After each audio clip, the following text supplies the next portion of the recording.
warahmatullahi wabarakatuh. Perkenalkan, nama saya Bidan Elis Fatmawati, Sarjana Sains Terapan Magister Terapan Kebidanan dari Program Studi Pendidikan Profesi Bidan Profesi di Sekolah Tinggi Ilmu Kesehatan Husada Jombang. Dengan nomor NIDN 07 12079202. Video ini dibuat merupakan bagian dari pernyataan data diri dalam unjuk kerja Tridharma Perguruan Tinggi atau PDD UK-TPT untuk sertifikasi dosen tahun 2026, khususnya dalam aspek pengajaran. Pada kesempatan ini, perkenankan saya akan membahas salah satu mata kuliah yang saya ampu, yaitu Pelayanan Kebidanan Komunitas. Mata kuliah Pelayanan Kebidanan Komunitas merupakan mata kuliah wajib di Sekolah Tinggi Ilmu Kesehatan Husada Jombang. Mata kuliah ini adalah mata kuliah terkait pelayanan kebidanan komunitas, baik dalam hal budaya, peran serta masyarakat, dan tuntutan masyarakat. Bahasa yang digunakan pada mata kuliah ini adalah bahasa Indonesia. Bentuk metode pembelajaran dan penugasan pada mata kuliah ini tatap muka dan tutorial online melalui e-learning di Sekolah Tinggi Ilmu Kesehatan Husada Jombang berupa Zoom dan diskusi WhatsApp group. Adapun bentuk penilaian berupa tugas kelompok, presentasi, kehadiran UTS dan UAS. Pada mata kuliah ini membahas tentang 1. Konsep kebidanan komunitas, 2. Konsep komunitas dan budaya, 3. Program kesehatan ibu, anak, dan kesehatan reproduksi, 4. Pelayanan kebidanan di komunitas, 5. Program kesehatan ibu, anak, dan kesehatan reproduksi, serta pelayanan kebidanan di komunitas, 6. Asuhan keluarga dengan HIV atau AIDS. 7. Analisis sosial dan analisis situasi di komunitas. 8. Diagnosis masalah di komunitas.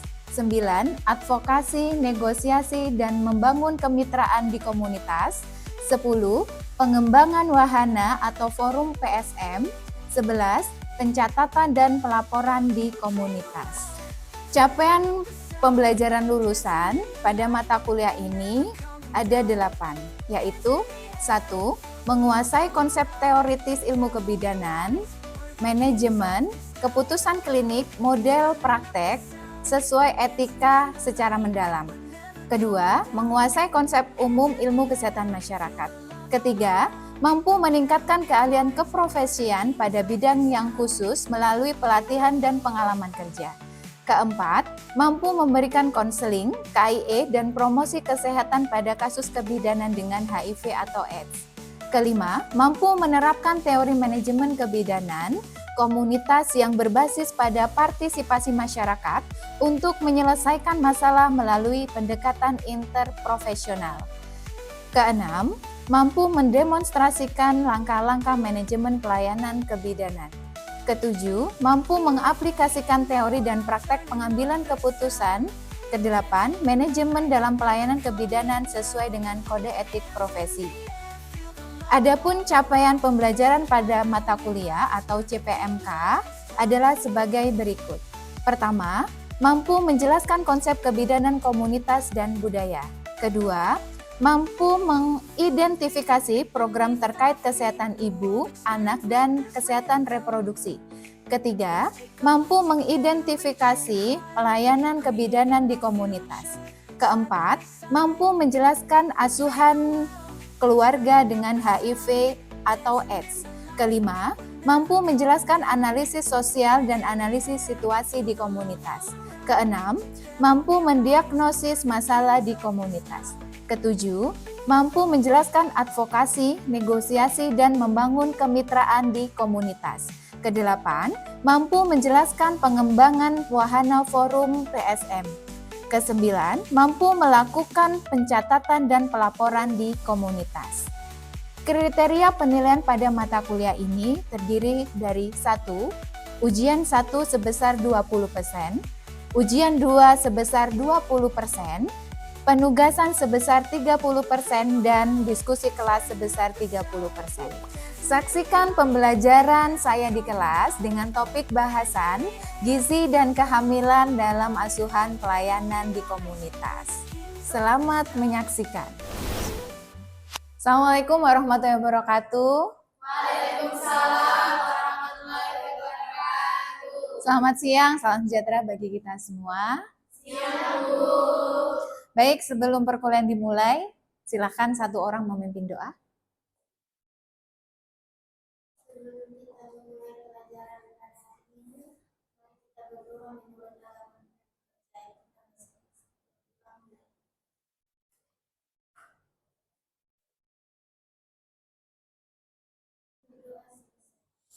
Amin, amin ya rabbal alamin. Alhamdulillah. Baik, seperti yang sudah saya sampaikan ya, untuk pertemuan kali ini ya kita akan membahas terkait gizi ya dan kehamilan dalam asuhan kebidanan di komunitas ya.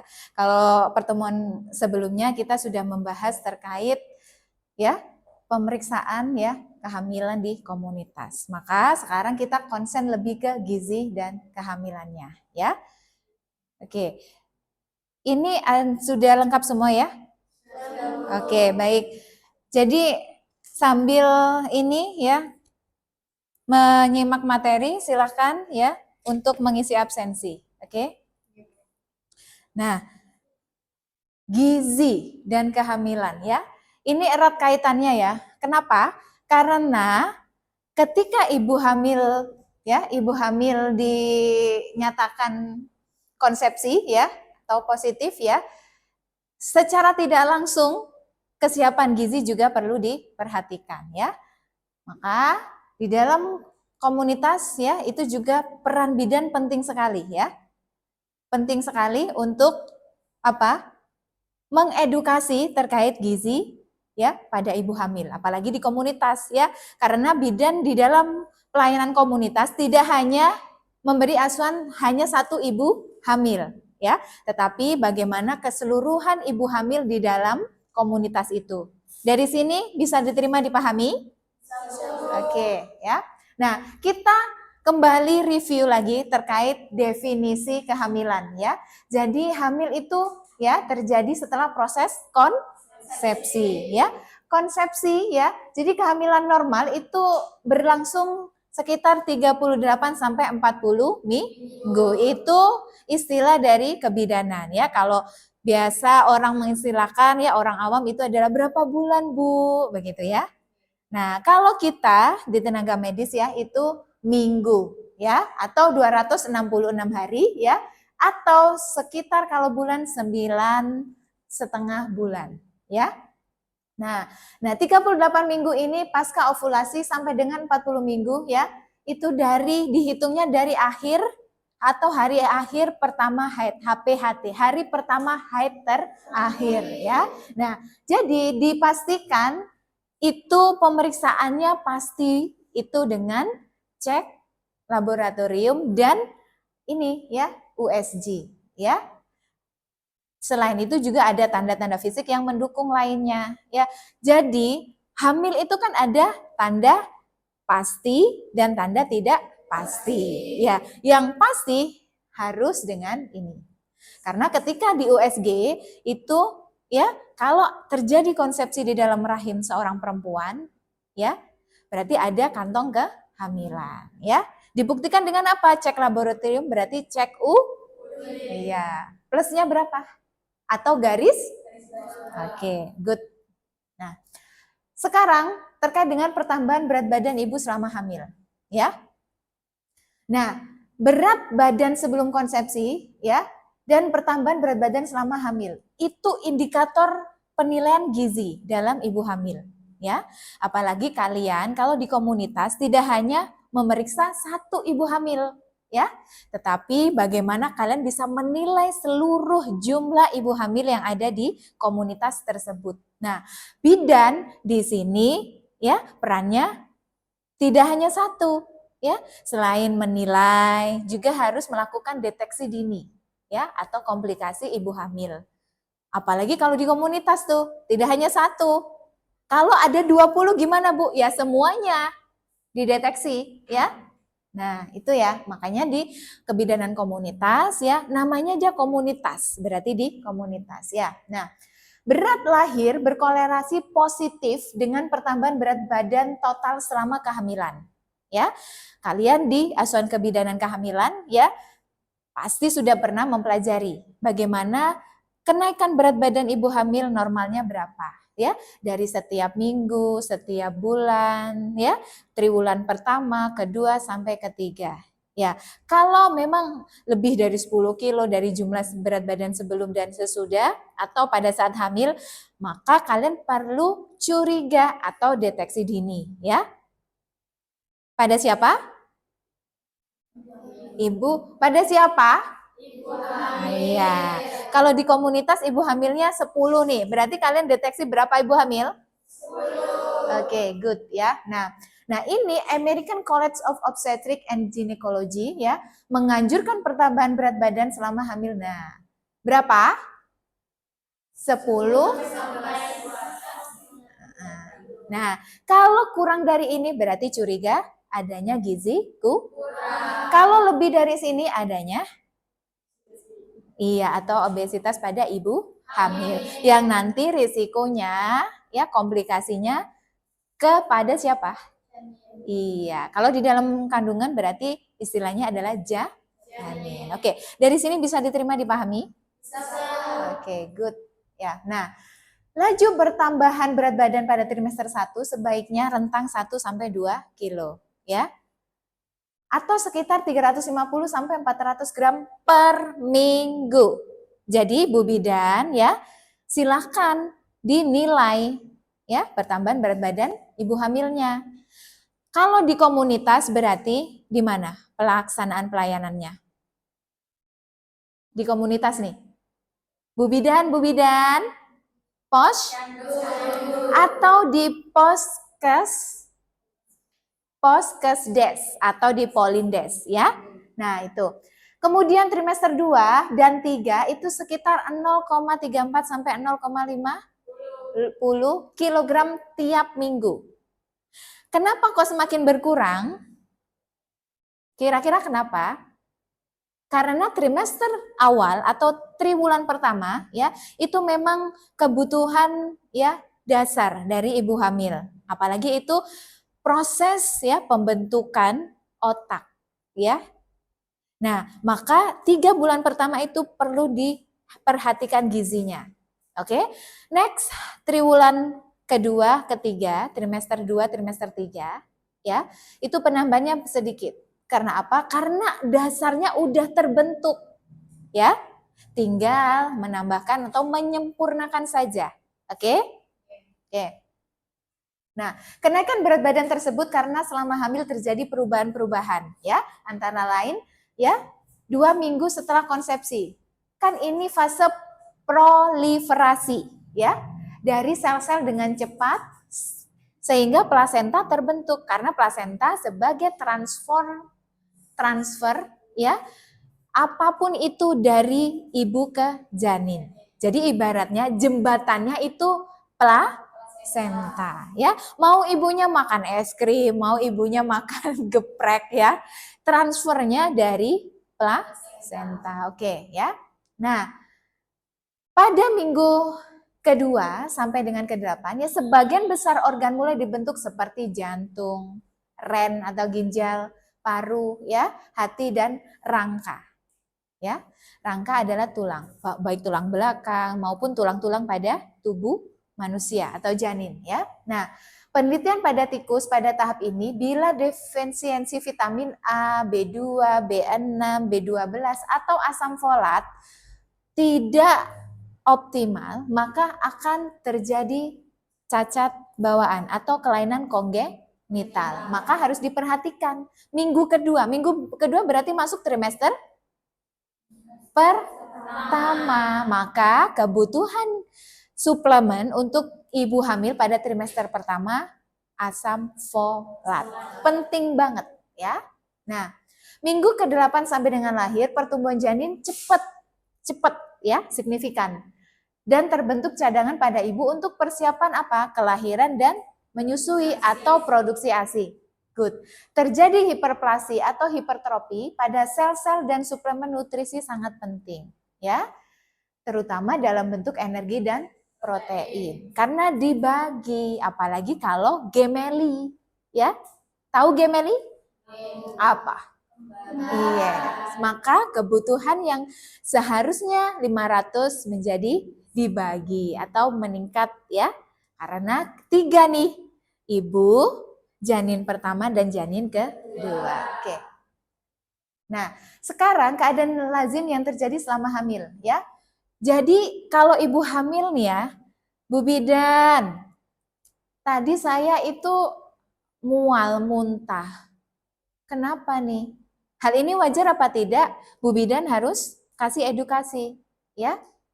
Salah satu tanda dari hamil, ya. Nah, ini biasanya terjadi pada minggu keempat kehamilan sampai minggu ke-12 atau 13 dan kadang-kadang melebihi. Ya, namanya mual muntahnya berlebihan berarti apa? Hiper, ya, hiperemesis. Nah, karena apa? Peningkatan kadar hormon progesteron sementara kadar gula darah dan motilitas usus menurun. Lambung kosong. Lambung itu kan terus giling ya, kayak mesin giling. Nah, ketika mual muntah, lambung kosong, sedangkan hormon progesteron ya meningkat nih. Nah, maka mual berlebihan namanya hiperemesis ya.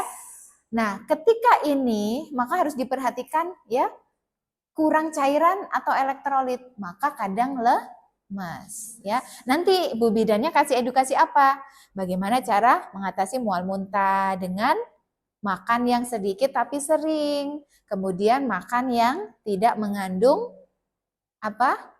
Minyak ya, atau yang berbau menyengat. Yang itu membuat tidak nyaman pada ibu hamil, ya.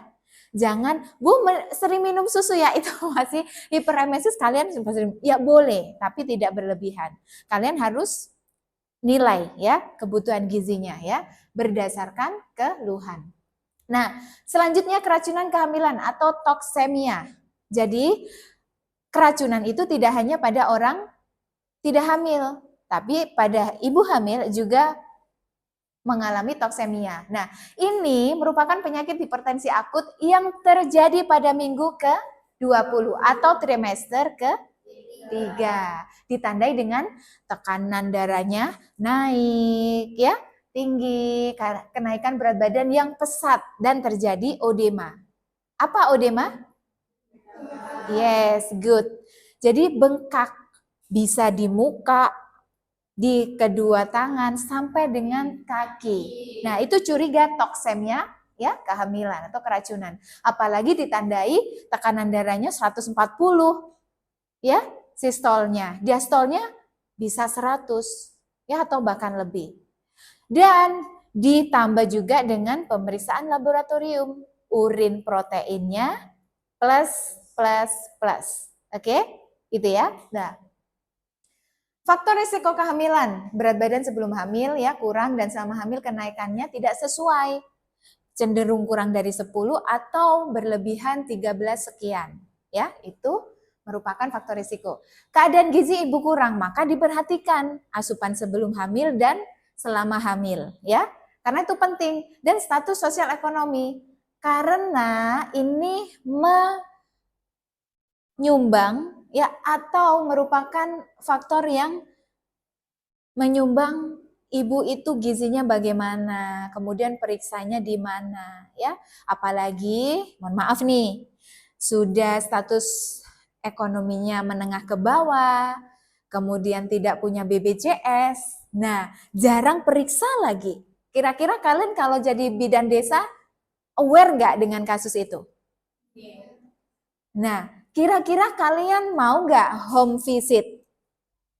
Jadi bidan desa nih, maka konsennya bukan lagi satu ibu hamil, tetapi semua ibu hamil yang ada di komunitas atau di wilayah kerja kalian, bidan desa.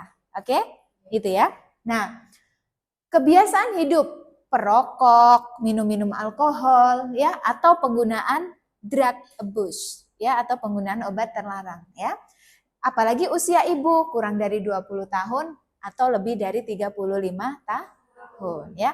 Nah, jumlah melahirkan multipara dan jarak, ya, jarak anak pertama, kedua, ketiga, apalagi kalau udah grande. Wow, harus menjadi warning. Kalian harus warning nih. Ternyata datang ibu hamil periksa ke Polindes dengan bidan Linda. Ternyata di riwayat KMS, ternyata ibu ini hamil ke-6.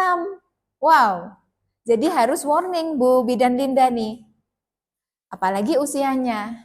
Oke, itu ya. Nah, ibu menderita penyakit hipertensi, diabetes mellitus, penyakit kronis seperti jantung, ginjal, pernafasan, kelainan genetik, dan lain-lain, TBC, ya.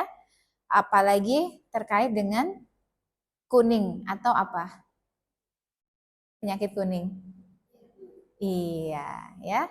Itu jadi perlu screening awal. Bisa pakai apa? Kartu apa? Kartu skor Puji Rohayati, gitu ya. Dan sekarang kebutuhan gizi. Nah, oke, dari sini sebelum saya lanjutkan ada yang mau bertanya, silakan. Iya? Iya, oke. Gimana Bulan, silakan. Izin bertanya, Bu. Iya. Perkenalkan, nama saya Mariana Bulan. Di sini saya ingin bertanya, kalau di desa cakupan AMC dan persalinan di bidan sudah 100%. Iya. Tapi ibu hamil masih tetap meninggal karena PIB. Oke. Kira-kira peran paling nyata apa yang bisa langsung dikerjakan dengan komunitas supaya kematian itu bisa dicegah? Oke, baik. Pertanyaan yang bagus ya. Gimana nih Bu? Bidan desa di komunitas. Pasti di komunitas. Ini evaluasinya udah 100% nih. Ya, pemeriksaan, ya. Dan pertolongan persalinan udah bagus nih Bu. Ya, tetapi bagaimana sih untuk supaya apa tadi tidak terjadi PEB ya? Nah, atau tadi ya kalau slide sebelumnya ya.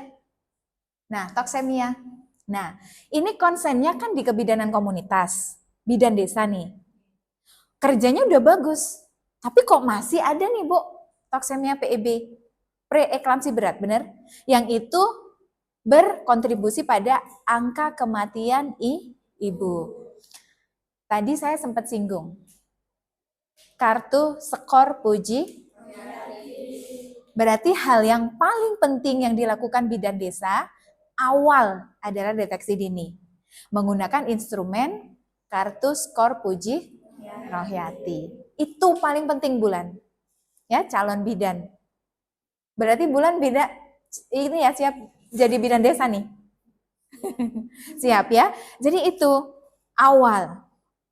Nah, ketika kalian sudah bisa men-screening, ya, kemudian kalian menemukan nih, berarti ibu hamil ini risiko sangat tinggi. Ya. Nah, di situ sudah ada, berarti nanti dia lebih disarankan untuk pemeriksaannya tidak lagi tidak lagi di TPMB, tidak lagi di Polindes, tapi lebih disarankan Puskesmas FKTP sebagai fasilitas pelayanan kesehatan tingkat pertama. Yang di situ ada PONEK, ya, pelayanan obstetrik neonatal emergency komprehensif. Jelas ada dokter spesialisnya, oke? Nah, oke, gitu ya. Nah, itu. Oke, dari situ bisa diterima, dipahami? Oke. Nah, udah ya. Nah, ini adalah salah satu dari beberapa kasus ya. Kalau kekurangan, ya ini defek ya otak. Kekurangan, apalagi di trimester awal ya. Nah, ini nih. Oke. Perutnya gendut, tapi lihat ya. Nah, kemudian kebutuhan-kebutuhan lainnya ya itu perlu diperhatikan ya.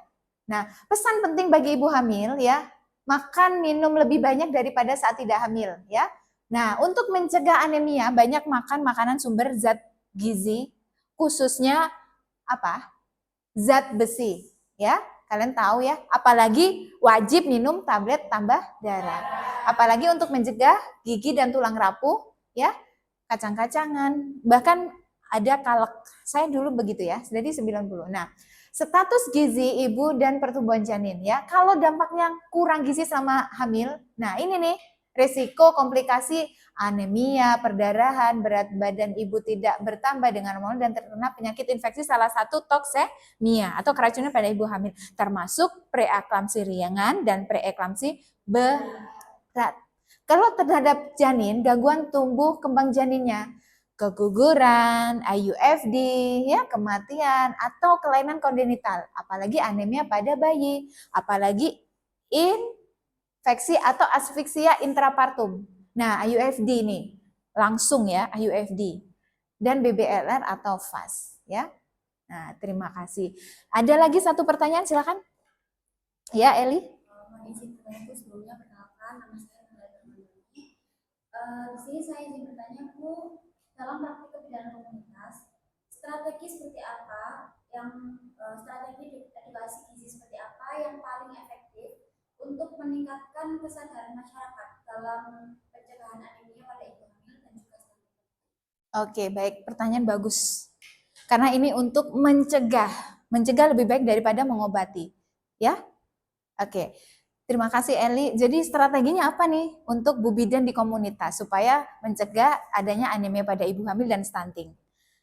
Anemia, maka sejak perempuan siklus panjang hidup ya, kalian edukasi pada remaja pentingnya konsumsi tablet tambah darah. Karena setiap perempuan itu pasti mengalami siklus haid itu, ya. Maka konsennya di komunitas kalian jaring di posyandu remaja. Karena untuk persiapan sebagai ibu, calon ibu, ya. Itu ya, anemia pada ibu hamil. Penting itu. Kemudian yang kedua, stunting. Maka ketika ibu hamil dinyatakan hamil, berarti apa tadi? Kebutuhan gizi. Oke, makan yang lebih banyak bervariasi daripada sebelum tidak hamil. Dan yang paling penting suplemen adalah zat besi sama kalk. Itu ya, tadi ya kita singgung. Kemudian boleh ditambahkan rajin atau teratur pemeriksaan pada pelayanan kesehatan ya, atau paling tidak di Bu Bidan, TPMB boleh. Tapi penting kalian pertama menilai itu ibu hamil ini risikonya di mana untuk menentukan kalian memberikan edukasi ya, decision maker ini pas pelayanannya di mana nih. Maka pertama screening awal ibu hamil untuk mencegah lain-lain pakai apa? Instrumen apa? Yes, yang ini dong, nggak pakai instrumen apa? Nah, itu ya. Nah, semoga bisa diterima, dipahami. Gimana, Eli? Oke, baik, terima kasih. Oke, jadi itu ya untuk pertemuan kali ini ya, konsennya adalah memang gizi dan kehamilan pada asuhan kebidanan di komunitas ya. Semoga apa yang disampaikan bisa diterima, dipahami ya. Dan terima kasih untuk dua pertanyaan luar biasa bagus. Sebelum perkuliahan kita tutup ya, marilah kita berdoa ya menurut agama dan kepercayaan masing-masing. Berdoa dimulai.